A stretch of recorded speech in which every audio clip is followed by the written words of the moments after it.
Welcome back to Nick Lenz's Comic Corner, Classic / Non-Classic. This is episode number 1430 and Doubleshot number...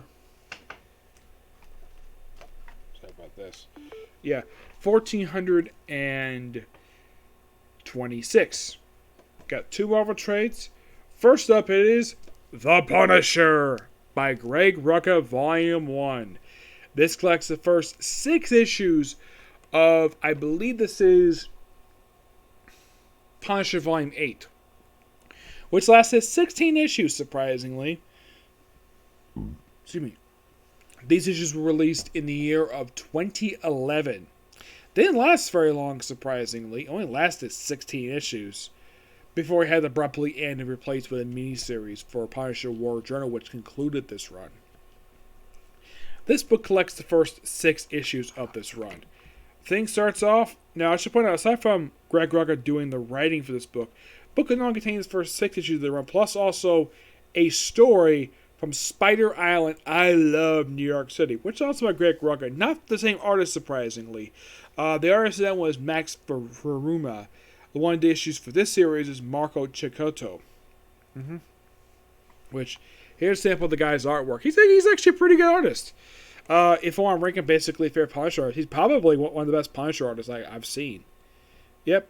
Thing starts out with basically a wedding. Yep, a wedding of a Marine and a doctor who basically, got married. They just finished exchanging their vows. And basically the wedding reception.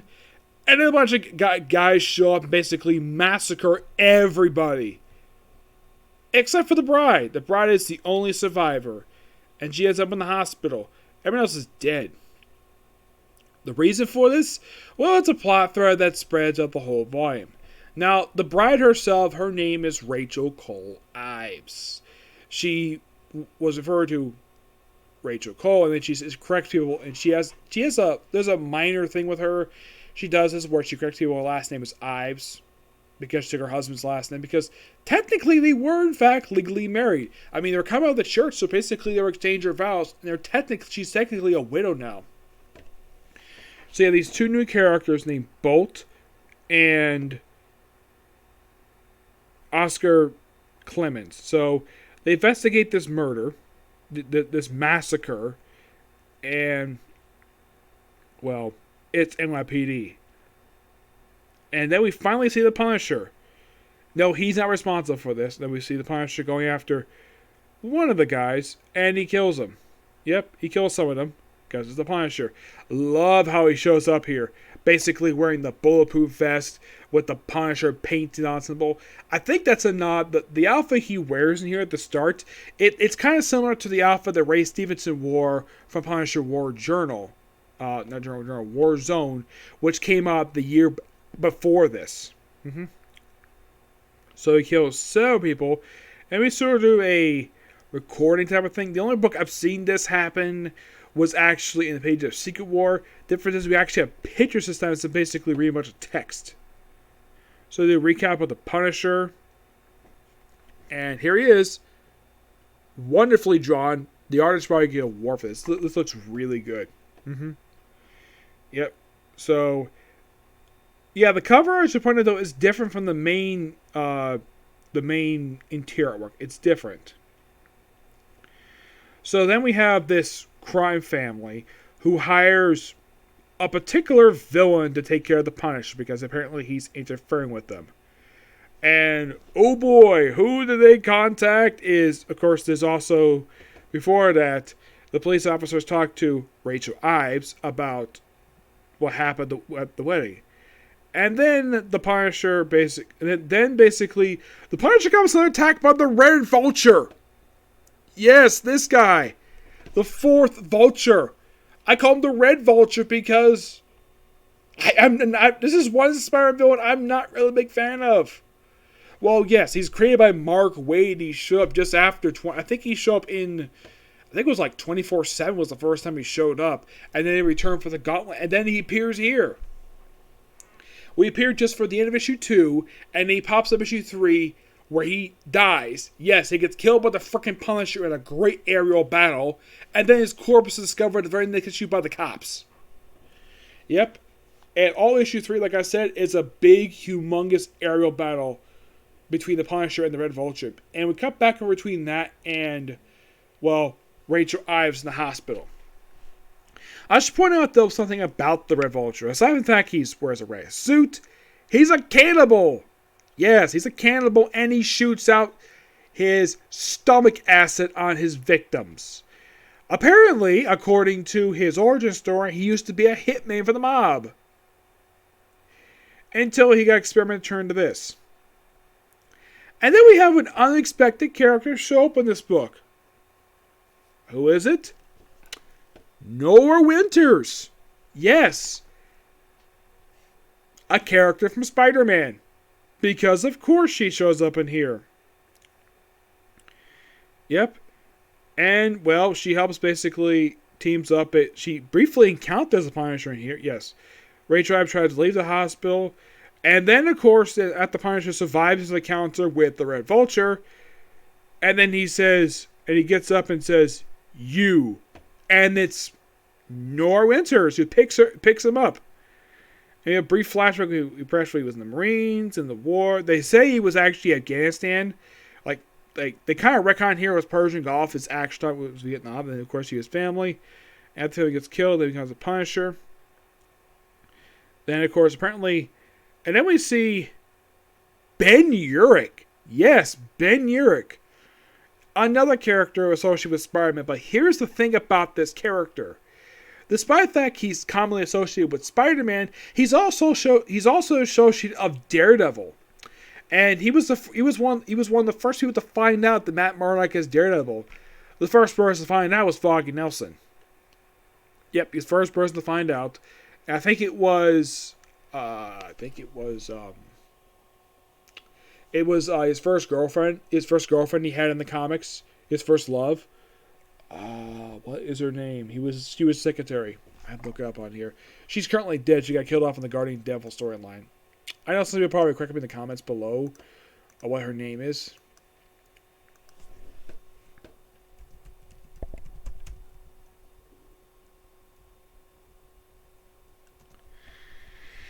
Let's see. Her name is Karen Page. Yeah, Karen Page. She was technically one of the first people who found out. And, of course, Ben Urich found out, get this, during Frank Miller's run of the book. Yep, that's when he found out about it. Yep.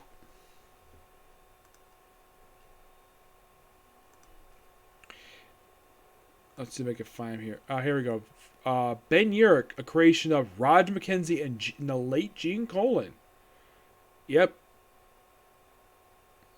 And here's the thing. Despite the fact he knew Daredevil's secret identity, he wasn't like Lois Lane was during the events of Before Truth, where he's like, oh, I found a Superman secret identity, I'm gonna publish it. Ben Urich, nope, he kept the secret. He never published it. Probably because he knew basically ruined Matt Murdock, obviously. So Nora chats her with him for a while, and then we cut back to her escorting Punisher to his safe house. She's like, where'd you go? Is that M60? And then he basically tells her to leave. And of course she's telling this to Ben Urich.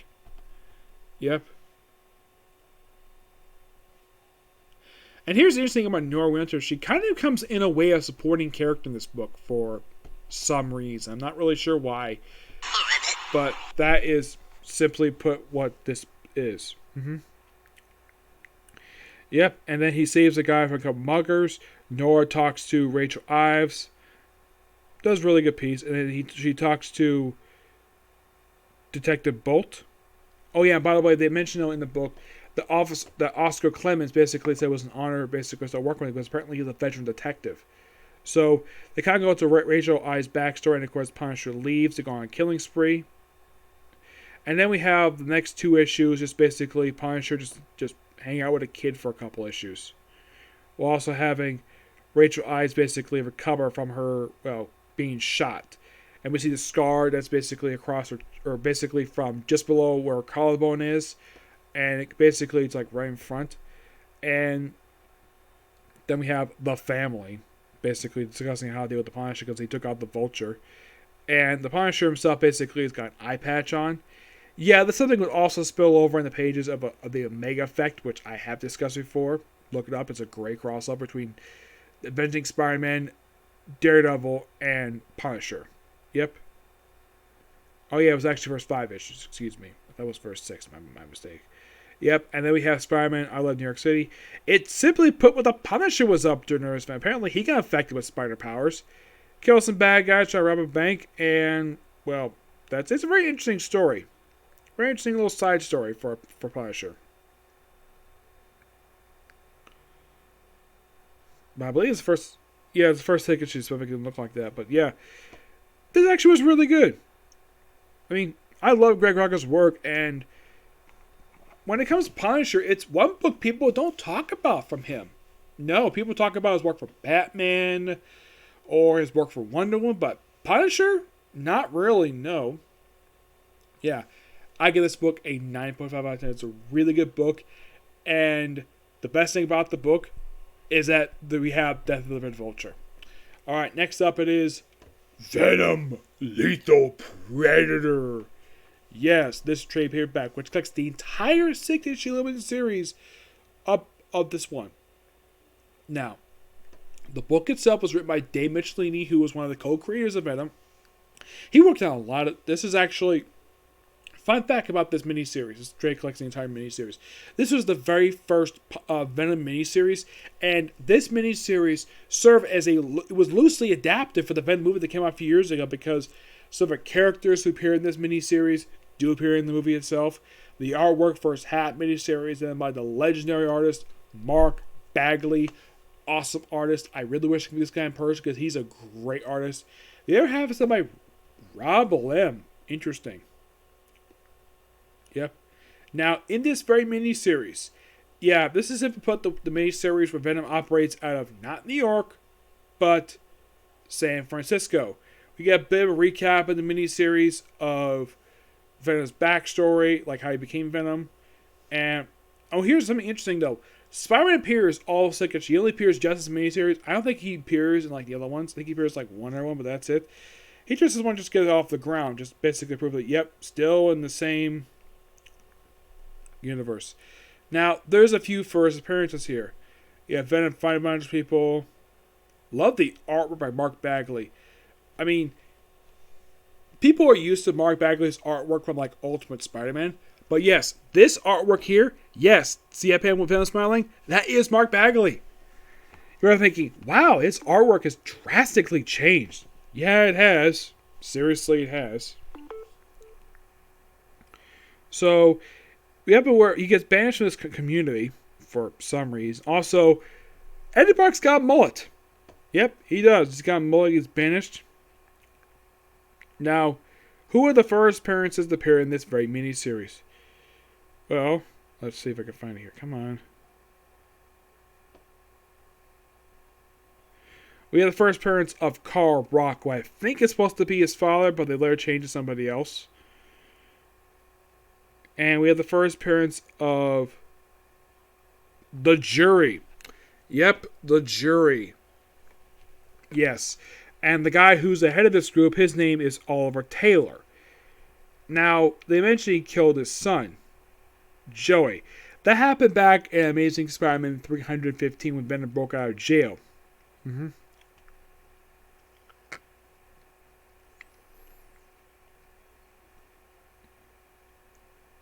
And basically he regrets basically killing him. Oh yeah, and by the way, apparently because because Venom killed him, he formed his own his own lynch mob and was going after Venom. And instead of capturing him, have the police, nope, form his own goon squad to kill Venom. Yep. Now the Jury's not the only thing making first appearance here. Let's see if I can get to it. Now, here's a bit of a surprise here. Especially since, well, there is a few famous symbiotes make their first appearance here. We see issue 4 is the first appearance of this female symbiote user. That is Scream. Yep, Scream. As in the same symbiote who got her own brief ongoing series last year. They got canceled after 6 issues. Though this is the original host of Scream.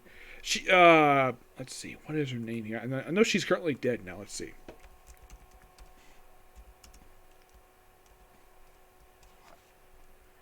Let's see. Here she is. The original host, her name was Donna Diego. Yeah, she was the original host. She appeared just in this very issue, and this was the issue that Rob Lim took over the artwork. Mm-hmm. Yeah, she was basically Venom for a long... She was the host for Scream for a long time. Up until Rick Remender had her die in issue of his run for Venom. Yep. Yeah, they killed her off here. Yeah, killed her off in 2012. Her first appearance was back in 1993, so... She was around for about 20 years, which... Not bad. Not bad at all. Yep.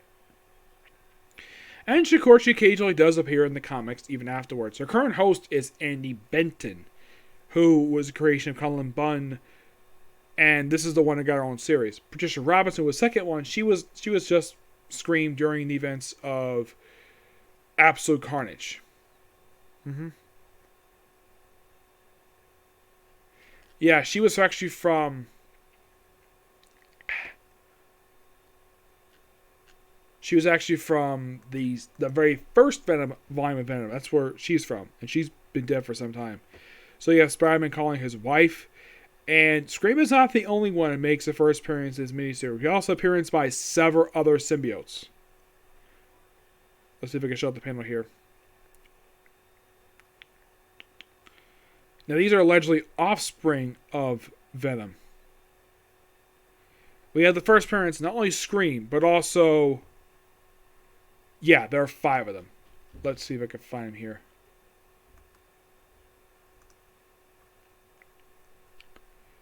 First appearance of Riot, Agony, Lasher, and Plague. Rot himself did appear in the movies. He was actually one of the primary villains of the very first Venom movie. Agony, Lasher, and Plague never appeared in the movies. No, they never did. Let's see. Agony. Nope. He never did. Plague. Nope. Yeah, the symbiotes themselves, with the exception of Scream, were all killed by Carnage in the Deadpool vs. Carnage miniseries. Yep, and then pretty much the last couple issues you have Spider-Man and Venom teaming up to take on these 5 symbiote users, which they're defeated by the end of the miniseries. Yeah, this miniseries also had a debut of basically had the first proud appearance of the Life Foundation. Yep, Carlton Drake is one head of them, and this technically was their first appearance.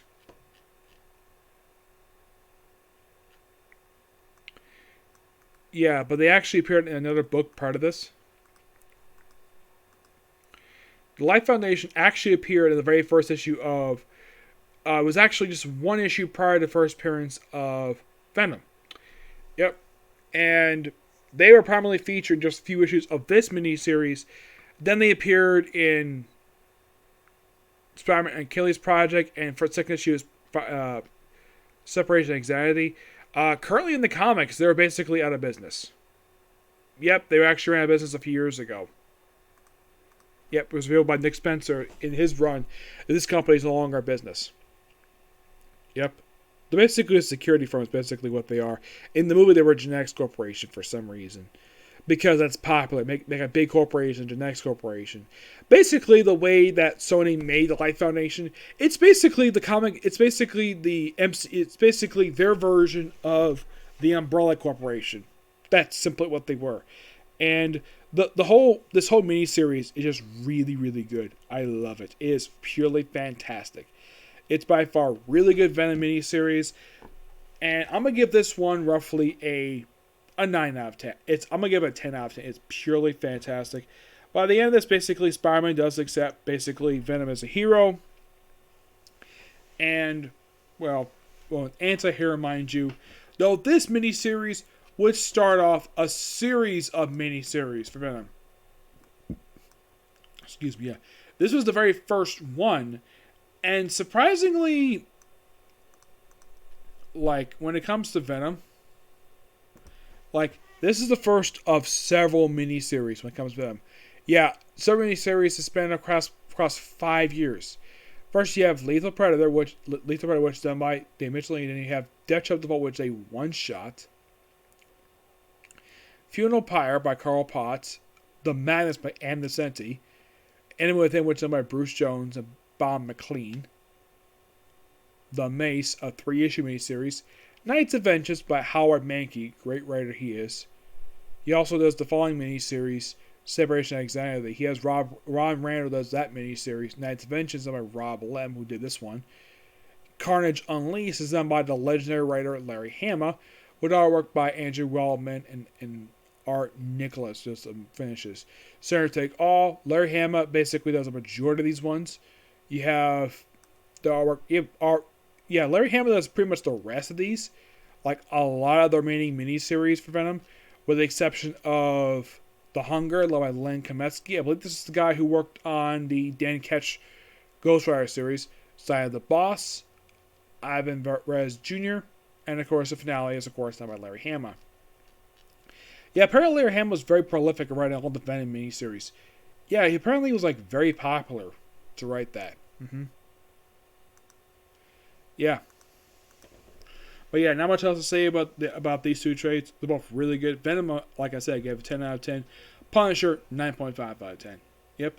So yeah, that's it. Particular review. Stay tuned for One Piece and then Boruto, and that'd be pretty much it. But to you next video. Bye.